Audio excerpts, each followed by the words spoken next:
হযরত আব্বাস রাদিয়াল্লাহু আনহু আবু সুফিয়ানকে গাদার পিছনে ছড়াইয়া দিয়া রাসূলুল্লাহ সাল্লাল্লাহু আলাইহি ওয়াসাল্লামের তাঁবুর দিকে যাচ্ছিল। এমনি মুহূর্তের ভিতরে যখন হযরত উমর রাদিয়াল্লাহু আনহুর তাঁবুর কাছ দিয়ে যখন যায়, তখন আবু সুফিয়ানকে দেখে ফেলে হযরত উমর রাদিয়াল্লাহু আনহু ডাক দিয়া বলে, ও আল্লাহর দুশমন, আজকে নিরাপত্তাহীন অবস্থায় আমার সামনে পড়েছ, আজকে আর ছাড়াছাড়ি নাই, তোমাকে এই মুহূর্তে আমি কতল করব।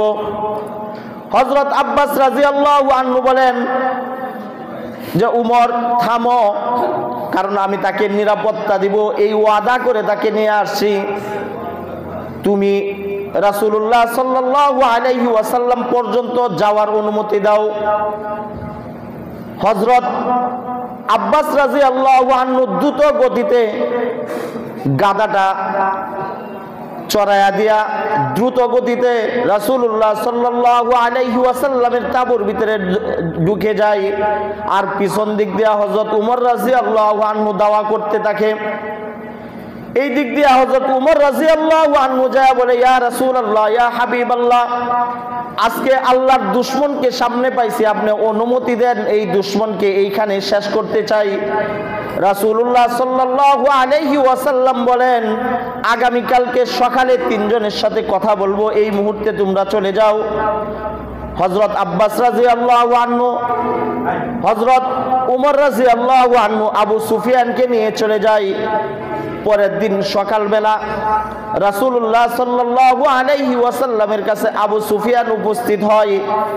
রাসূলুল্লাহ সাল্লাল্লাহু আলাইহি ওয়াসাল্লাম ডাক দেয়া বলে, ও চাচা যান, এখনো কি আপনার এই অনুভব হয় না যে আমি যে আল্লাহর রাসূল আর আল্লাহ যে এক, এই কথা কি আপনার স্মরণ হয় না? এই কথা কি বুঝেন না? আবু সুফিয়ান ডাক দেয়া বলে, ভাতিজা, আমার অনুভব হচ্ছে যে আল্লাহ ছাড়া কোনো মাবুদ নাই। যদি আল্লাহ ছাড়া কোনো মাবুদ থাকতো তাহলে আমাকে সাহায্য করত, আমাকে যদি কেউ সাহায্য করে নাই, সুতরাং আমার এই অনুভব হয়েছে, আমার এই সিদ্ধান্ত হয়েছে যে আল্লাহ ছাড়া কোনো মাবুদ নাই।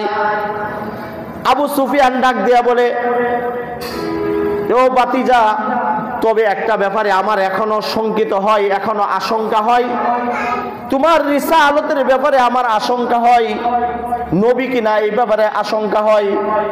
এমনি মুহূর্তের ভিতরে নরম ছিল হযরত আব্বাস রাদিয়াল্লাহু আনহু তরবারিটা খুশমুক্ত করিয়া হযরত আবু সুফিয়ানের গর্দানের উপর রেখে দিয়া বলে যে, এই মুহূর্তে যদি একটা কথা বলো রাসূলের সম্পর্কে, তাহলে তোমার গর্দান চলে যাবে। আবু সুফিয়ান ডাক দেয়া বলে, আবুল ফজল, একটু থামো, আমি পড়ে নিচ্ছি, আশহাদু আল্লা ইলাহা ইল্লাল্লাহু ওয়া আশহাদু আন্না মুহাম্মাদান আবদুহু ওয়া রাসূলুহু। জুড়ে বলি সুবহানাল্লাহ।